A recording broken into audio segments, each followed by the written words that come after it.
Hello everyone, welcome to Straight Talks F1. And Lando Norris has finally done it. He's finally broken his infamous streak of bottling poles. I can't, it's broken! It's broken! I mean, congratulations on maintaining the lead on lap 1, Lando Norris. Quite the dominant performance on that one, so full credit to him. He was almost 30 seconds away from Max Verstappen in second. Obviously, the focus was on his race start, which has been a major weakness for him. But this one was a tricky start. The Singapore opening section, turn 1, turn 2, turn 3. It's a very tricky one. The inside line, outside line keeps changing. It can be difficult to get on the inside, get to the apex. So he did that well, got a better start than Verstappen, retained the lead after lap 1, and then just pulled away later after about 10 laps or so. He was cruising to the victory. The gap just kept on increasing 5 seconds, 10 seconds, 15, 20, 25. At one point, 29, 30 seconds away from Verstappen. Top class stuff. But yeah, he should be pulling off more such dominant performances given he's got the fastest car. It is a rocket ship right now, the MCL 38. And performances like Singapore, like Zandvoort, it should be a regular thing for Lando Norris. I'm like a broken record by this point. But overall, damn good, excellent stuff. That's what you want to see, a driver maximizing his car and kept pushing. He kept pushing. At one point, he was definitely trying hard to bottle it by crashing in the barriers. Had a few moments, pressed the walls, but still did well to keep it out of the barriers and keep the win. And what about his championship rival, Max Verstappen? A bogey track in Singapore perhaps, hasn't had the best of records, hasn't won here. The last 2 years have been rather abysmal for him. Last year, particularly, Red Bull was so bad. They came into this weekend with a lot of skepticism, and Verstappen was on it. Friday was rather a write-off. Friday was a write-off for sure. But then from Saturday onwards, he hooked it up. Hooked it on the front row. And from there on, it was just managing his race, damage limitation. P2 was the best he could do, and he did that. A superb job in that shopping trolley of a car. To get P2, he would have taken it before the weekend started. They weren't even anticipating to get into the top 10, qualify in the top 10. It could have been a similar result like last year, but that qualifying lap to get P2, line up alongside the pole sitter, Max Verstappen is just inevitable. And he'll do everything to protect his championship lead. I think he's gone a bit calmer in the past 2 races, knowing something that maybe Red Bull are doing something with their quota upgrades to get him back in the fight. And he just needs 1 or 2 race wins to sort of break McLaren's momentum, break Norris's momentum, and that would be it.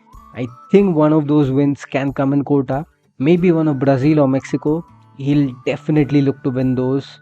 It could go either way there, but he can look to win those. He's always been strong there, so let's see how that pans out for him. Overall, the Singapore GB was a Snoozefest, and Ferrari, they just had to disappoint after 2 races. 2 fabulous races, and then this Snoozefest of a race. It was all because of them, which had they been at the front, it could have been damn good. Would have been the best race, but let's see. And Verstappen had a bit of a tussle with the FIA as well, which has apparently become one of the most interesting stories to come out of this weekend. Because the race was so boring and so dull, it sort of summarizes how Verstappen versus the FIA and the swearing clampdown has become one of the top stories of the weekend. After the barrage of exciting races that we have had, I think we should have seen such a race weekend coming in. But yeah, never mind. Let's start with the winner, now a 3-time race winner, Lando Norris, who finally retained his pole and converted it into a win. Now, the turn 1 rundown was very short. It's a tricky opening section, as I said, but Norris had lesser meters to execute his fumble. He just had to keep his lead. It was imperative, it was very important that he kept his lead. It's a straight track, not easy to pass. Had Verstappen got in the lead, he won't have allowed to pass him back. But yeah, Norris had the pace, he showed it. So maybe they would have with the strategy as well. But yeah, he kept his lead, and it had to happen someday because it's a law of averages. He's been bottling his pole every time, even in sprint races, even in Grand Prix. So it just had to happen someday. Someday he'll get it right. Because even a broken clock is right twice a day. I can't, it's broken! It's broken! But overall, still, good job. That's how he should be winning races. In that sort of a car, the McLaren MCL38, the way they have developed it, that's how he should be winning races. When he's 70 80 points behind Verstappen, now of course 59 50 points behind, he needs to have these sort of performances to stamp his authority on the championship. I hope he does that, but that's the thing. He has these sort of performances and then tops away for the next two. He won Miami, did a very good job in Imola, but then he sort of dropped away. Yes, McLaren had a part to play in it, but at the same time, he won Zandvoort and then he stopped away in Monza, in Baku. Obviously, the unlucky yellow flag and everything, fair enough. But still, why is it him? He just drops away after these sort of dominant performances. It has to be more than 3 wins by now. Why is it only 3 wins for Lando Norris? Can't stop thinking about it. It's perplexing, it's frustrating. The championship lead should have been about 52 points after Monza. The fact that it has come 2 races later after Singapore baffles me completely. So he might just fall short, and all those fumbles will come back to him to haunt him. That had he not fumbled those race wins, this could have been his championship. It still can be, but it's a very steep task now. 52 points in 6 races. It was a good swing in this race, 7 points. Gotta appreciate such a win. It was an important win. And he also got the fastest lap for few moments. And then Daniel Ricciardo took it back. Red Bull very clever with that. Daniel Ricciardo driving for VCAR, possibly his last race. There have been all sorts of rumors I'll talk about later. But Daniel Ricciardo, he was almost plumb last. They pitted him towards the end of it on the soft tires, and he took that fastest lap away from Norris. Because every single point for Red Bull and Verstappen in this championship fight is crucial, super crucial. Especially now that they don't have a dominant car. They need to take away every single point away from Norris. And this was top class stuff from Red Bull. Yeah, some people might say, is it fair to have a sister team and everything? Yeah, that's a questionable thing. But then they shouldn't have allowed them to buy a second team in the first place. And Ricciardo, for that matter, it was personal for him. Norris, the guy who beat him for 2 seasons at McLaren. McLaren definitely, that unfair sacking, people can say, but he was definitely not looking good. He did not deliver. He was struggling a lot. So that was kind of fair. And Ricciardo's not that kind of guy to keep those grievances perhaps. But yeah, on some level, he would have been happy to help Max Verstappen as well. Yes, even those two have had their clashes in the past, but they have been better friends. Even Norris and Ricciardo are friends, but yeah, I just felt it was personal for Ricciardo. Now even Red Bull are going to sack him. That's there. Still, he has repaid his loyalty to Verstappen, to Red Bull, wanting to get back to Red Bull. Unfortunately, that fairy tale finish hasn't come through for him, but the single point of the fastest lap could decide the championship. And even he said that if Verstappen wins by a single point, he's getting a big Christmas present from Verstappen. So, top class stuff. So, yes, he understands the smaller margins, the finer margins of the sport. But yeah, because Ricciardo took the fastest lap, Norris missed out on his first Grand Slam. It would have been quite rare because God knows when again he'll retain his pole advantage. Still, the percentage of him retaining his pole advantage is rather bad. He needs to convert as many poles to scratch off this statistic. Alex Jakes and everybody hyped it up.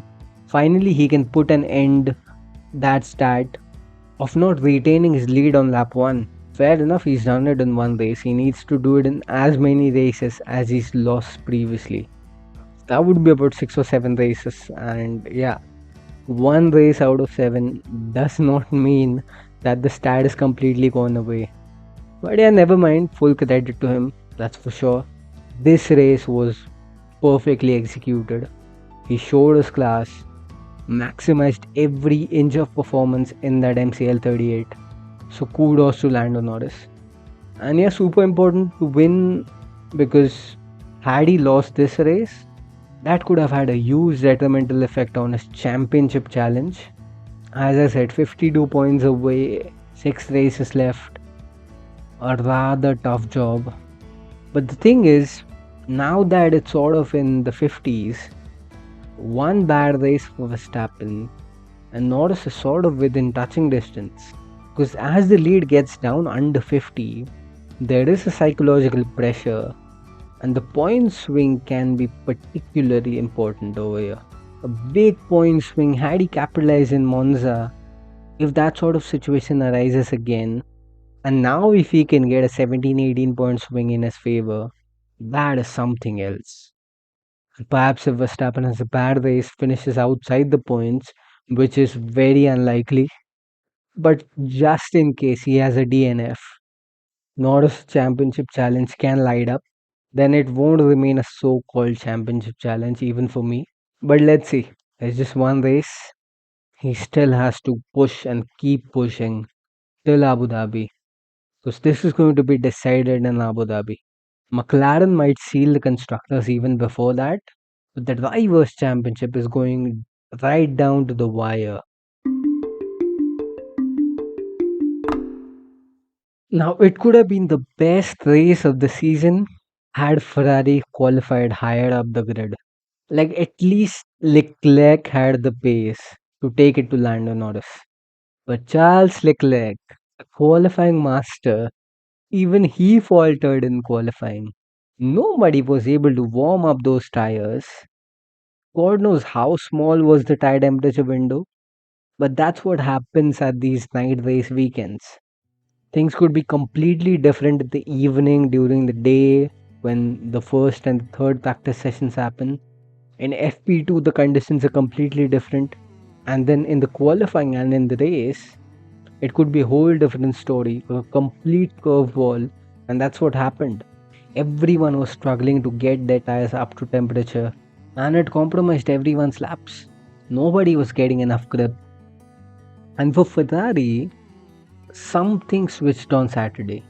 As they got to FP3, something switched. Their performance just wasn't there. It was sort of built to be a Leclerc versus Norris battle, but eventually it just ended being Lando Norris. And Verstappen capitalized on Leclerc and Ferrari's misfortune. Even Carlos Sainz crashed out. That was a very bizarre crash. His tires were cold, but the fact that he crashed out on an out lap, on a warm up lap, that is sort of embarrassing. And when Carlos Sainz crashed, I was like, there goes Ferrari's hopes of winning the constructors. Because yes, they had to score well, they had to be in the top 5, get a double podium maybe, push for the constructors championship fight. And now their gap to McLaren, who are leading the constructors, it was 51 points before Singapore. Now it's got up to 75. Sainz finished 7th, Leclerc finished 5th. Just not ideal. I guess it would be just a P2 battle with Red Bull. That's still achievable perhaps. The only hope Ferrari have is they turn up in Cotan, Mexico, spoil McLaren's party, something happens. Then perhaps the Constructors' Championship hopes can come back. But yeah, I guess for now, this was a rather forgettable race for Ferrari. Last year winning it and dictating it, Carlos Sainz, and this year crashing out. A complete reversal of fortunes.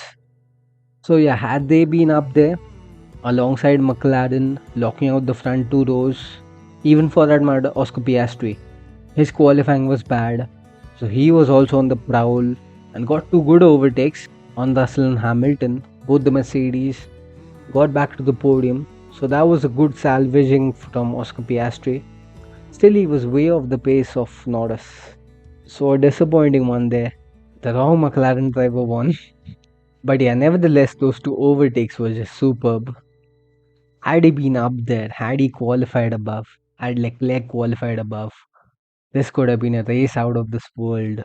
And that would have tested Lando Norris. Had Leclerc and Piastri been up there to test his pace, that would have been the best race in Singapore. But eventually it just turned out to be a dull snooze fest.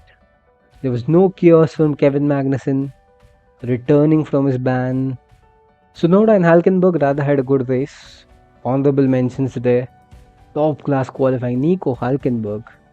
If qualifying was a championship, Nico Hulkenberg would have had several podiums, several race wins. He would have had at least 2 or 3 world championships. If points were given on qualifying and we did not have racing altogether, he's just the best qualifier. There was a reason Nico Hulkenberg was in the conversation to get that Mercedes seat in 2013. What could have been? What could have been? But yeah, rather standard races. Tsunoda unfortunately did not score points, so that sort of helped Haas in their championship battle with RB. And huge shout out to Franco Colapinto. The man is just superb. 21-year-old Argentine also earned praise mid-race from Sergio Perez. Perez goes like, this guy is good, very difficult to pass. And he had an audacious move on Alex Albon, his teammate. And Alex Albon goes on the radio like, how did he dive bomb me?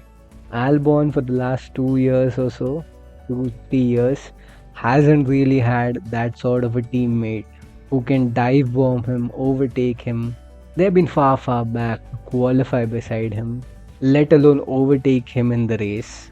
So that was definitely a surprise. It baffled him. And many said it was perhaps a very dangerous move, could have taken 3 cars out. But that's the thing. It's a tightrope balance. These drivers, they are inches away from having a contact with another car or multiple other cars. And they are inches away from a bold overtake and an absolute chaos, Valtteri Bottas like bowling move. They could clean up the grid, take out 2-3 cars, and it could have happened at the Singapore restart as well. But Colapinto was too clean a rookie perhaps. He was audacious, he was bold and brave, and pulled off that move under control, and was running in the points for a long time, but then got undercut and dropped out of the points. P11, a rather good drive.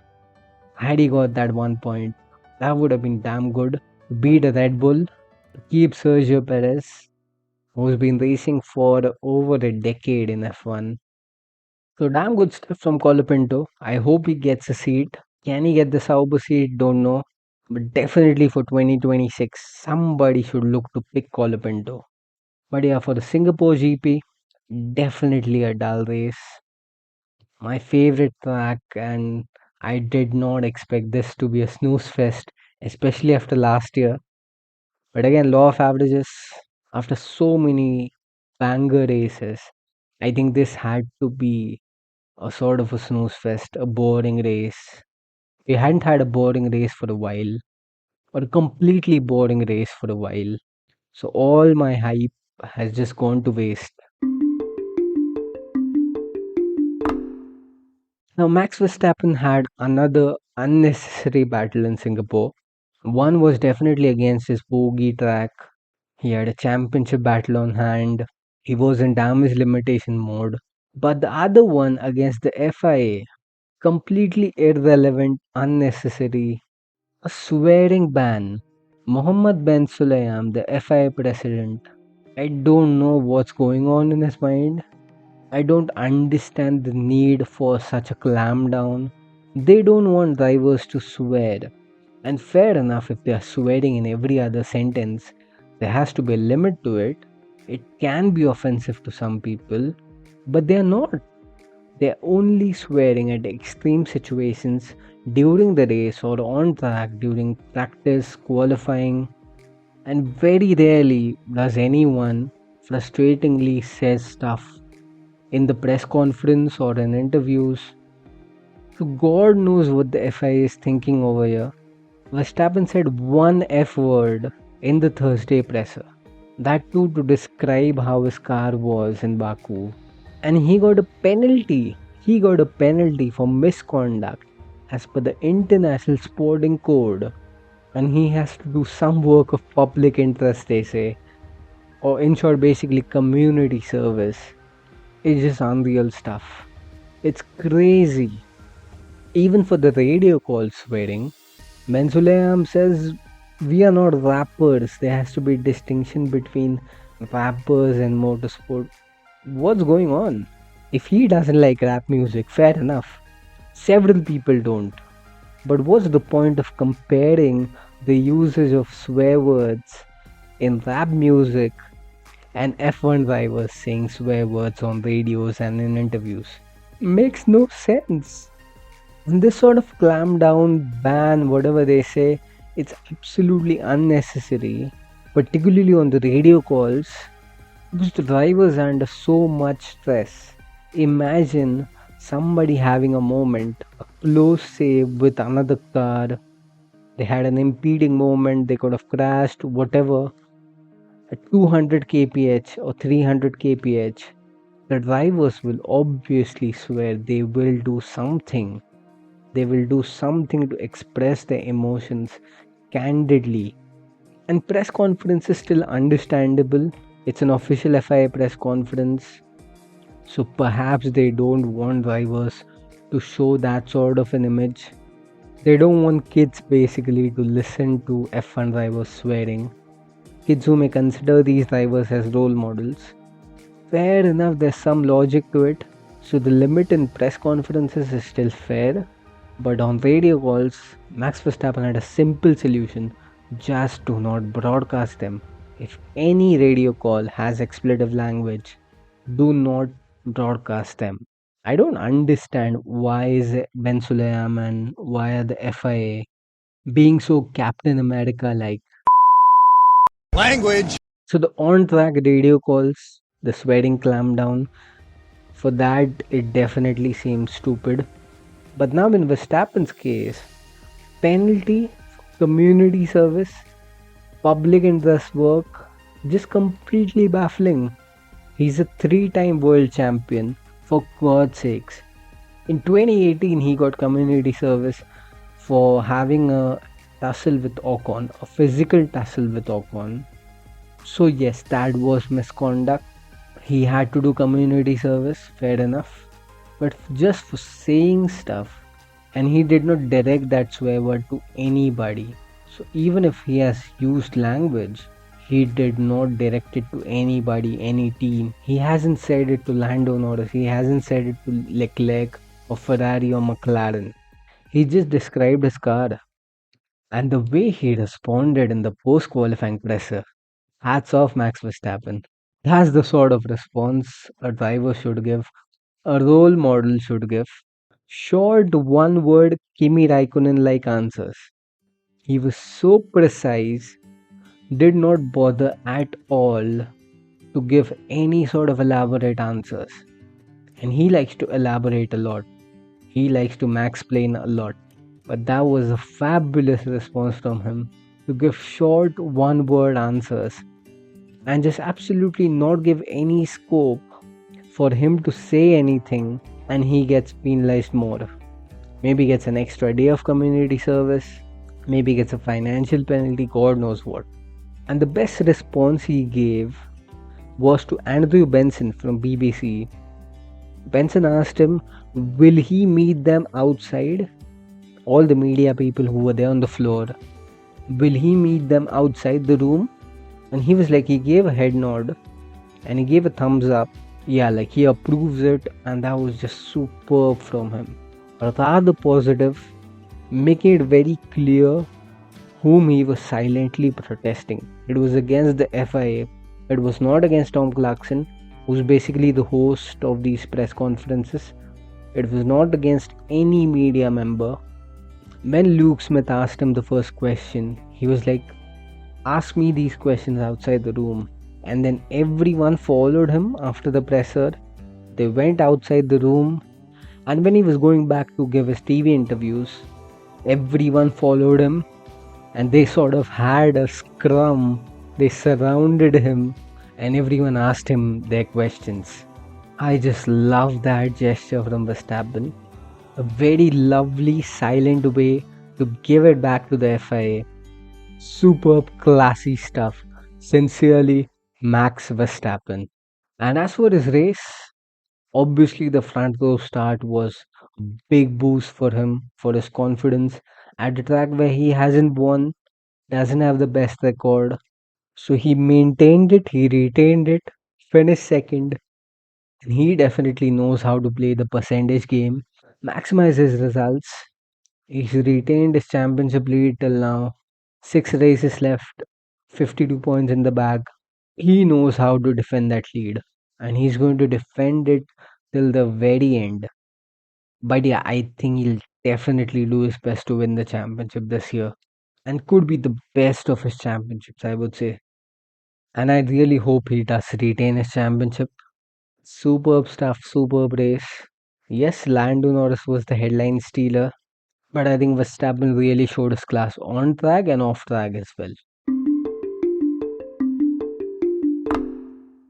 Now, Daniel Ricciardo, there have been all sorts of rumors and reports about him being replaced. He is said to be replaced by Liam Lawson. That's what it seems like. The entire air and narrative around Ricciardo in Singapore, it was all about him being replaced after Singapore. And it seems fair overall. Lawson deserves to get a full time seat. It's high time he's been on the sidelines. Last year, the kind of job he did as Ricciardo's replacement. Scored points, beat Yuki. He deserves that seat. And Ricciardo hasn't just performed. He definitely hasn't been up there consistently like Tsunoda. And even Tsunoda has had his volatile moments. But he scored more points. And I said this after Miami. He had that roller coaster of a weekend. Did so well in sprint. Scored points. And then in the race he was nowhere. That's been the trend with him. 1 or 2 headline performances per season. 21 the Monza win, 22 Mexico, 23 Mexico, and this year Miami and Canada. But besides those races, Ricciardo's form just hasn't been there. Like, he's definitely past it, but it feels bad to see such a talented driver who once beat Sebastian Vettel, one of the goats of the sport. 10 years ago, he beat Vettel convincingly. So 10 years on, to see him bow out of the sport in this manner, and it seems like this is going to be it for Ricciardo. It seems just inevitable now, because this has been that sort of a season where these rumors and reports have often come true.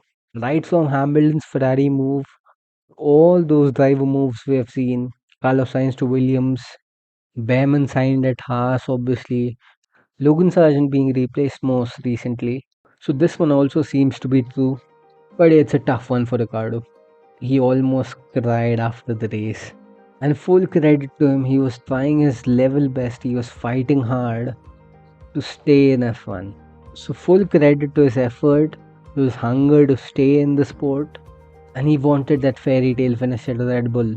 Even I thought he might return to Red Bull, replace Sergio Perez, and it could have been this year itself.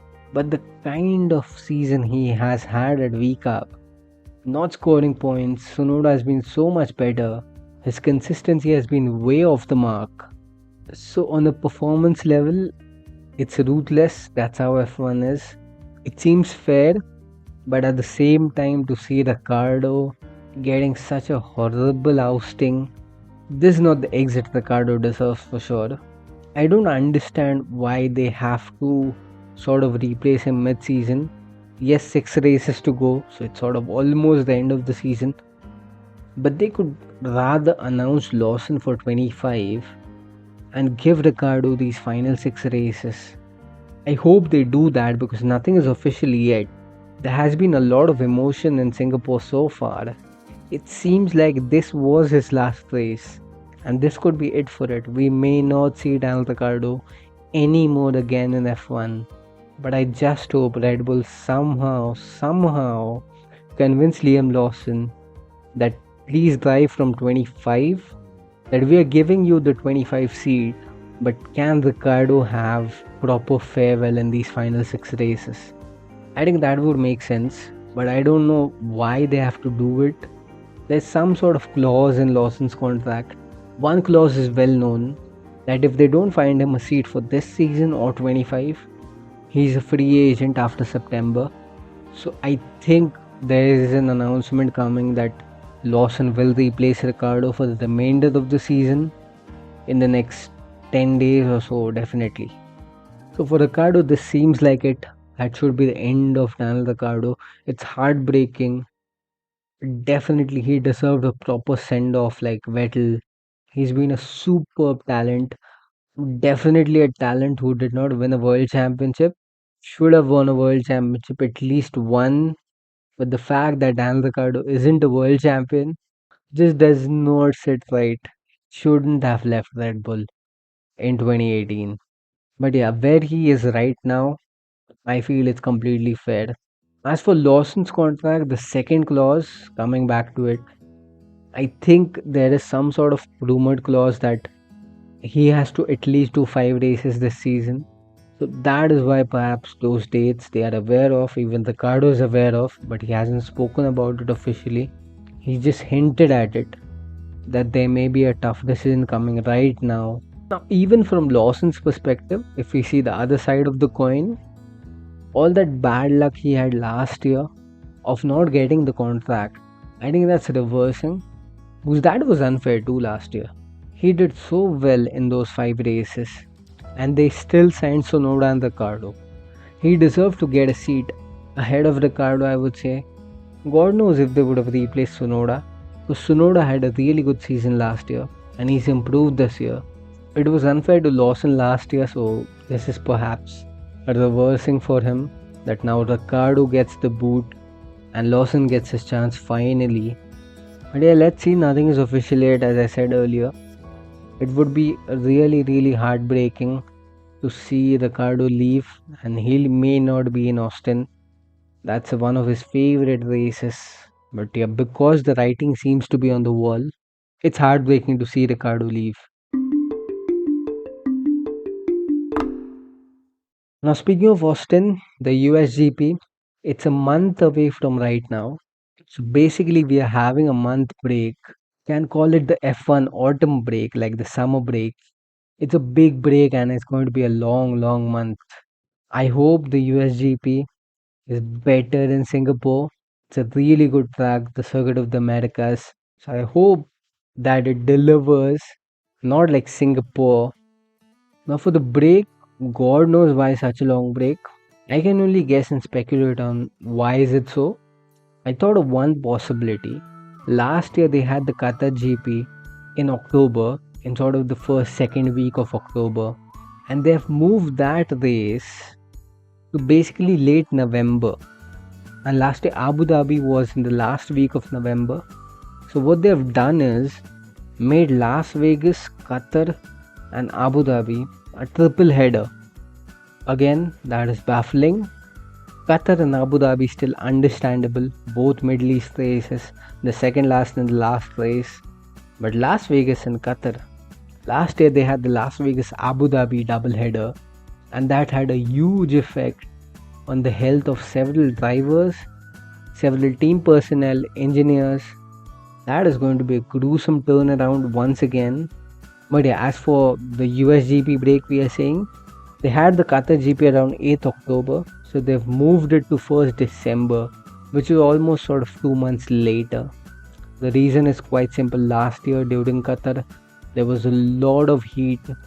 Drivers puked after the race, they could not manage that heat. So they've sort of moved it to November, December to have cooler conditions for the race. Even the race will happen an hour earlier perhaps. So a bit of an adjustment with that entire weekend in Qatar. But that's the thing, they've just moved it from the second week of October to late November. And they've moved Abu Dhabi 1 week later. So that's why there is this big gap between Singapore and Kota.